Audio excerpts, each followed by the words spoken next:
Friends, welcome to my podcast. I'm catching up with an old childhood friend. Miss Aleta, di ba? Your real name is Yes, Aleta yes, Aleta. Toriano, and now she will be called Bing in this podcast. All right, welcome, Bing. Thank you for having me. Good All right, morning.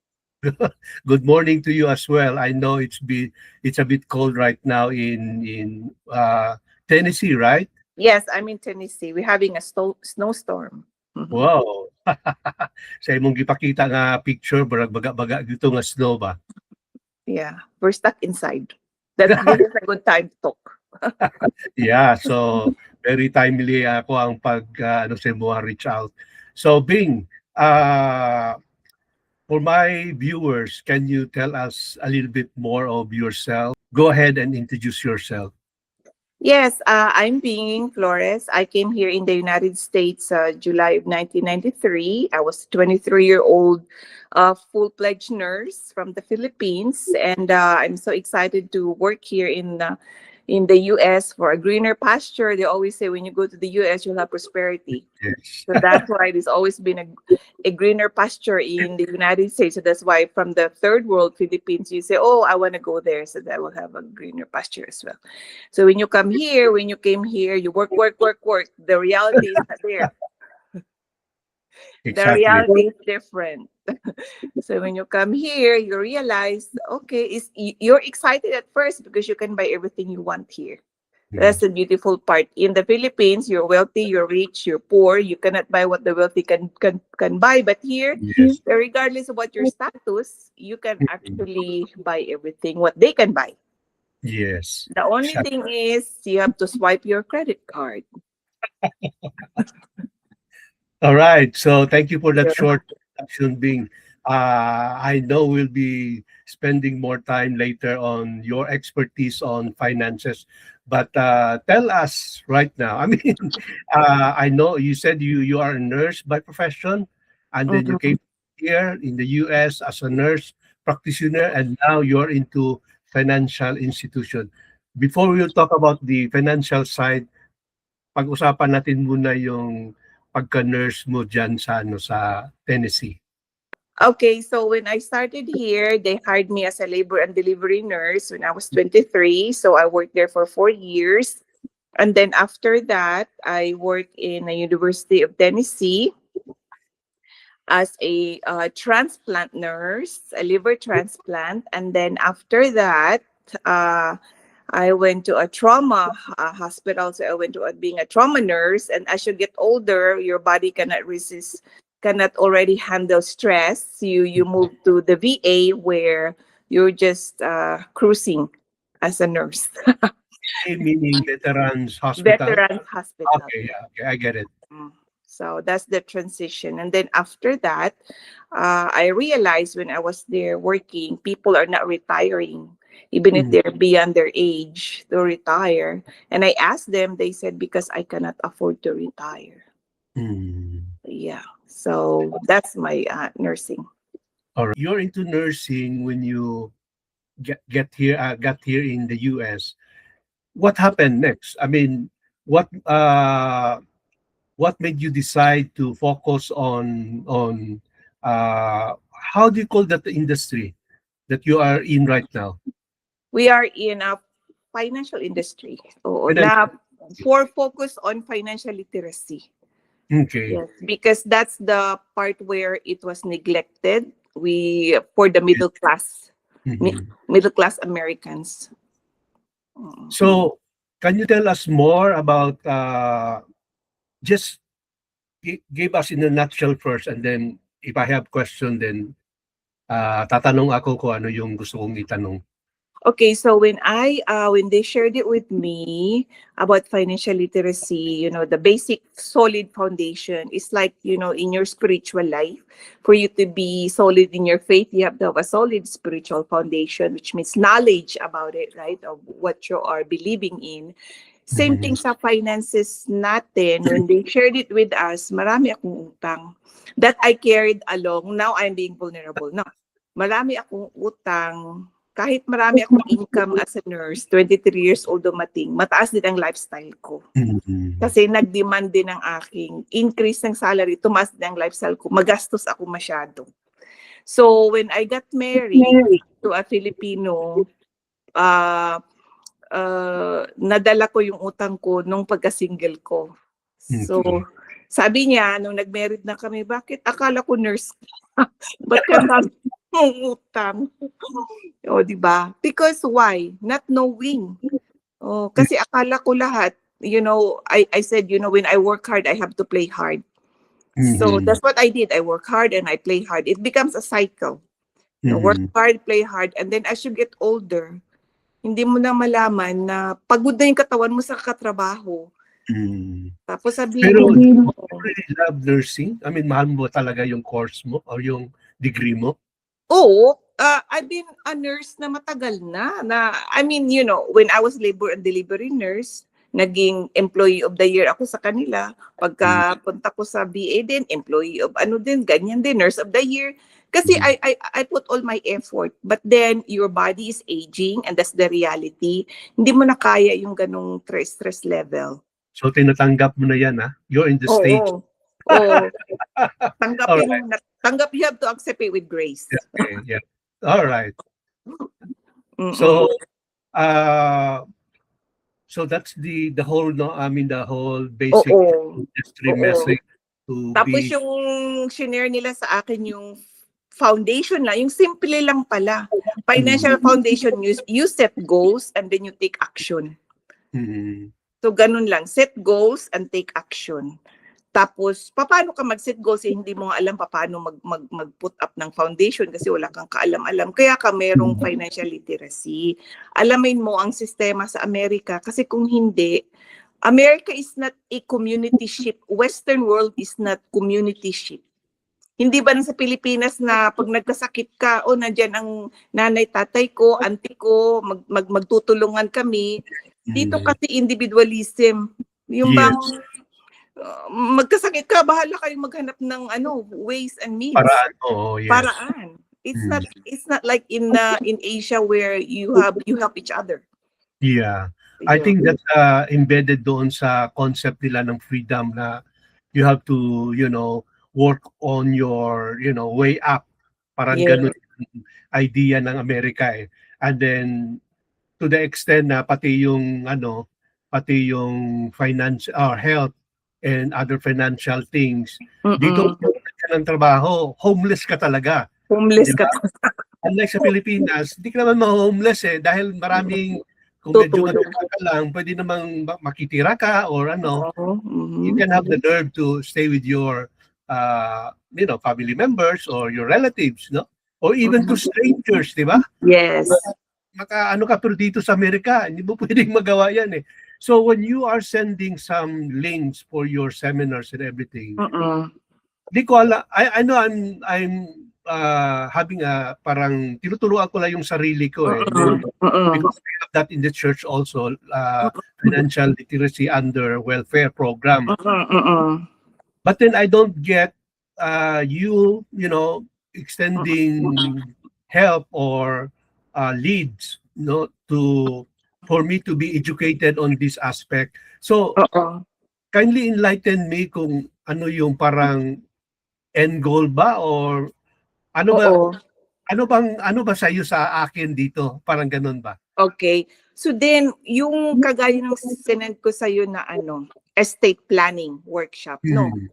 Nung sinare sa akin noon, sabi ko, wala naman akong mansion, ba't ako mag ng estate planning? Mistaken concept yun ba na it's only for the wealthy ang mga ganyang estate planning? No. Lahat na may asset, anong asset mo? Checking account, savings account, car. Minsan may bahay ka. Asset mo yan.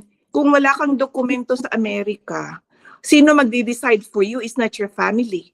It's the Yes. state where you live in. Kunwari, example, sabi na wala naman kaming bahay at naka-apartment lang kami ngayon. Kaya lang, bago kami from Philippines, kakalipat namin dito sa Amerika. Bit-bit namin yung anak namin, 4 sila, tsaka ako at husband ko. Kunwari, na-aksidente yung kayong dalawa. You drive in the freeway na car accident. 4 na anak ang nandun sa apartment. Wala kang dokumento about legal guardianship. Saan pupunta yung 4? Hindi yan ibibigay ng state. Ang magmamay-ari na ngayon yon ang state where you live in. Kasi for their is to take care of those children. Right? So pupunta yung social worker doon. Mag-i-interview ngayon kung sino. Kung wala silang makita, meron silang assigned legal guardian na magmamanage ngayon ng assets mo. Sila ngayon ang magbibigay. Where in fact, kung meron kang dokumento na just in case something happened for me and my husband, ito yung mga tao na mag-aalaga ng mga anak namin. At may mga cases ng ganyan. At meron akong actually case na professor dito na Pilipina sa isang prestigious university. No, I sit down with her. Tapos sabi niya, Bing, I got everything. I'm settled with my 401k. I got everything. My house is paid off. I have an apartment rental sa Philippines and all. So, ang kulang ko na lang yung sinasabi mong estate plan, yung mga dokumento. Wala, kaya lang masyado akong busy kasi marami akong mga thesis na ginagawa, mga ganyan-ganyan. Namatay siya after 3 weeks. Nagkaroon ng diabetic rupture, diverticulitis, ganyan. Namatay sa... walang dokumento. Walang makitang dokumento. Ang family from the Philippines has to fly here para kunin. Wala silang makita sa bahay. Anong nangyari sa bahay? Auction by the state of Mississippi. Ang kanyang mga assets seized by state of Mississippi. Ang brother niya na lawyer sa Philippines has to fly here. Magha-hire ng lawyer to lawyer. $200 per hour para mapunta sa probate, sa korte. Ang mga assets. Gusto mo bang magkaganon? Ang family mo mahihirapan because ikaw hindi nag-prepare ng or not because no one shared it to you or maybe just because you don't understand. Okay. Diba? That's so sad. So sad pag ganun ang sitwasyon. Parang may napanood ako na movie na ganun na parang something to do with yung the state na yun ang nag-administer sa sa property. Yes. Yeah. So, okay, at least meron ng konting enlightenment. Now that you have this idea, no? Ituloy mo daw yung ang dito, ang dulo ng discussion. Okay, so then pagkatapos niyan sabihin mo, okay, so asan ako kukuha ng mga dokumentong ganyan? Right? So the reason why we have direct access sa mga group of lawyers ang nakatira. May direct access kami at not at the price kung ano yung binibigay nilang price. At a lower price kasi group yan mga group na pag na-group na kasi mura. So mayroon kang discount na mga $400. Economics of scale yan Yeah, pag maraming buyers at one time, buo sila and then they can negotiate. Okay, I get it. At tapos isa din naman is yung mga insurance. Big deal yan dito sa America. America is built on insurance kasi nga wala nga ditong si mama si papa tutulong sa'yo. So ang tutulong sa'yo insurance, right? So the question is, anong meron ka na arsenal sa closet mo na kung magkasakit ka, kasi yun ang cause ng bankruptcy and foreclosure pag nagkasakit or na-disabled, disability. Yun ang pinaka-cause ng bankruptcy and foreclosure sa Amerika.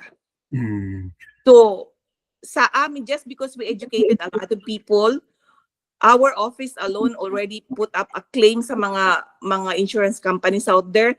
Nakatulong na kami sa Filipino community ng $940,000 kasi mga Pilipino na na-diagnose ng colon cancer, nawala ng trabaho, yung iba na stroke, na aneurysm, yung iba na disabled, just because na-educate at nag-took action sila afterwards. So, yung latest ay isang manager na Pilipino sa FedEx. Yan, na-diagnose siya ng cancer. After nun, nakakuha siya ng $176,000 sa life insurance niya na worth $300,000. Nakuha niya noon nung nagkasakit siya. Kasi karamihan ng misconception natin, life insurance para lang yan pag namatay, para lang yan sa mga lakas. Hindi, para yun, may bago ngayon, parang cellphone, multi-feature na. Same thing with life insurance. Meron ng life insurance na nakukuha mo yung death benefit mo pag nagkasakit ka, pambayad ng bills mo, pambayad ng mortgage. Kasi pag nagkasakit tayo, Wala ka ng income na pupunta, na darating. Pero yung mortgage mo, nandiyan pa rin, buwan-buwan. Saan ka kukuha ngayon ng pera? So, Ano yan? saying, sorry to cut you off. So what you are saying na pala ngayon, yung medyo matagal na information na kasi yung natutunan ko based sa sinasabi mo eh. So you're saying na yung mga insurances ngayon, kaya pala hindi ko masyadong naintindihan yung mga pamalakad nila dahil nagbabago pala yung mga... Nagbabago. Oh, okay, yeah. Eh, tinatanong rin ako ng asawa ko, you know, ano daw ito, Han, or ano mga ano. Parang iba naman ito sa dati nating mga plus yung mga bagong laws pa ngayon, you know, dagdag na mga information doon. So nakakatulong kayo niyan sa sa disseminate sa information. May direct access kami sa mga company kagaya ng Nationwide, Transamerica, Prudential, Pacific, yung mga lumang 100 years old company, meron kang direct access after sa education sa'yo. Kaya kami nag-i-invite ng mga workshops, nagpupunta kami sa mga churches, pupunta kami sa mga schools, universities, kasi para ma-update yung mga tao. Kasi ang alam na nila yung pinaka-old lang na concept. Eh ngayon, the world is changing so fast. You have to adapt, otherwise you'll be left behind. So doon pa rin ako doon, no? Parang hindi pa rin na yung ko. So what's in for you right now? I mean, you're employed in the agency? So right now I have my own business. No. Okay. So I don't do my nursing anymore since 2016 because I'm so busy helping a lot of families and companies and mga small businesses na ma-educate sila, and then after that they get the solution, and that's where I get my compensation. Okay. So it's like when I was a nurse, I was providing healthcare services, right? Same thing here. After I educate, I was providing financial services. So is that only confined in Tennessee, or meron din kayong... No, nationwide. I am licensed by different states. Okay. So you have to get a license from each state, no? Kasi iba-iba naman state. Iba-ibang state fee. Yeah, pero isa lang ang test ko. State of Tennessee lang. Tapos kukuha lang ako ng reciprocity state fee for different states.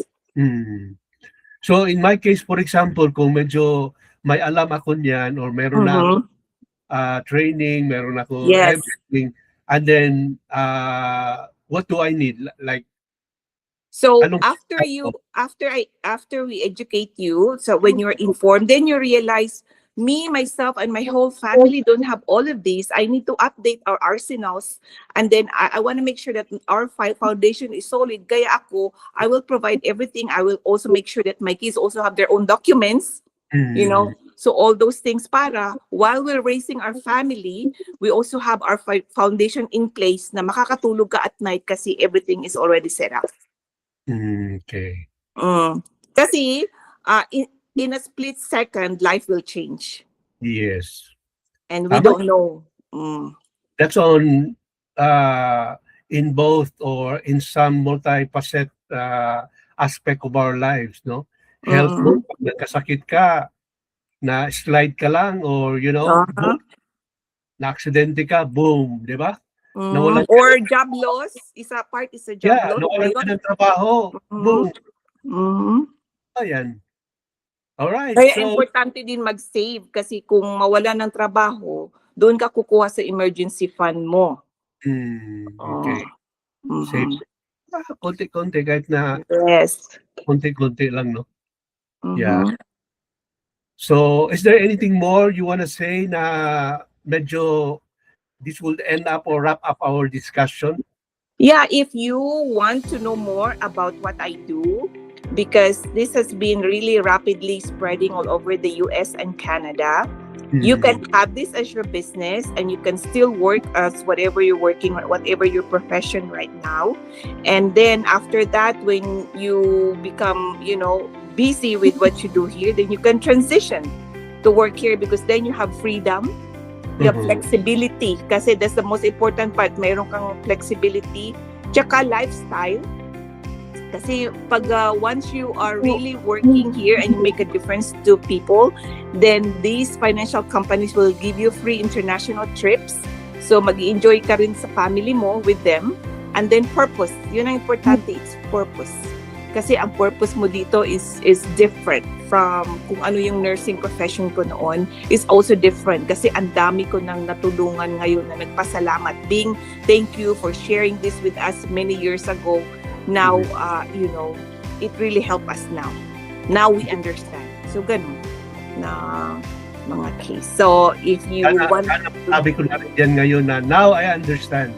But Yeah. for now, probably it's just a surface of, the real thing of what you have been doing siguro.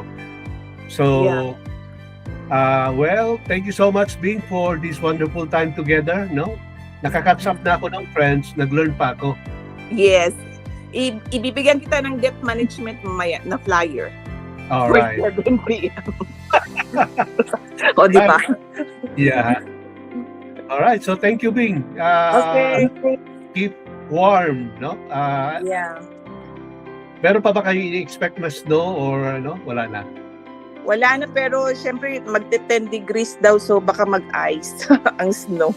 So, Yan ang limit kasi pag natuyo yung snow, magtigas. Delikado, no? Yes. Thanks for having me, Jom. All right. Thank you. Bye-bye. Good night. Bye-bye.